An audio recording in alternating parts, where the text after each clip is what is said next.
Allah'ım ya Rabbim. Ha, başlayız. Allah'a şükür. Bas baladıyım şey hani.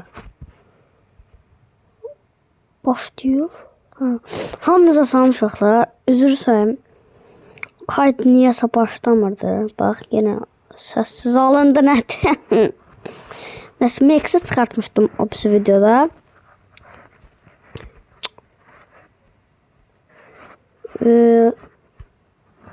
Və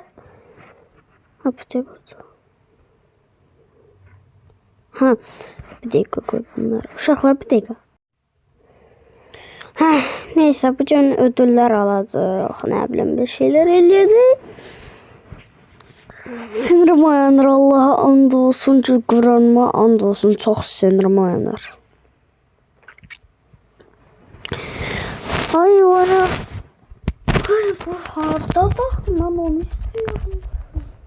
Ay uşaqlar. Siz mən bu elədiyim proqramı düşünürsünüz. Burada niye yumru şey yok değil? Of. Sinirim ayanır, Allah'a and olsun. Rahmetullah.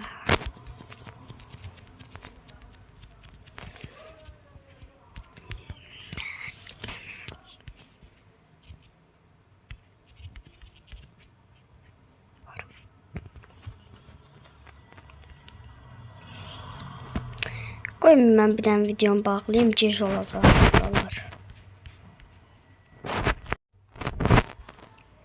Evet şimdi aç. Oy blö. Ha telefon bu. Aha. Süper Ender. Düştü. So başlayırıq yenə. Yeni bir şeyler olur diyen. Olmadı Allah'ım. Olmayacaq məncə.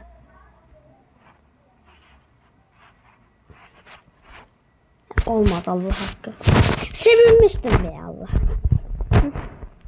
Neyse hele opsiler de var. Koy ben tekrar oyuna basım. Hem dalvadalı açarıq da. Onda ben öpürəm hələlik. İndi bağlamıram. Koy ödülləri alıb gəlir. Evet ödüllerimiz gelir.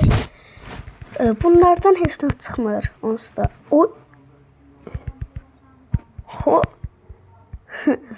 Ha sushi. Aha. Neyse adam olmadı. Tamam. Çıkmadı bir şey. Şimdi ama hele bir şeyler daha var. Bu efsanevini de eləyəcəm ama o pisi videoda. Sağ olun. Şimdi part 3'ü ne bileyim indi atacağım indi o pisi videoda.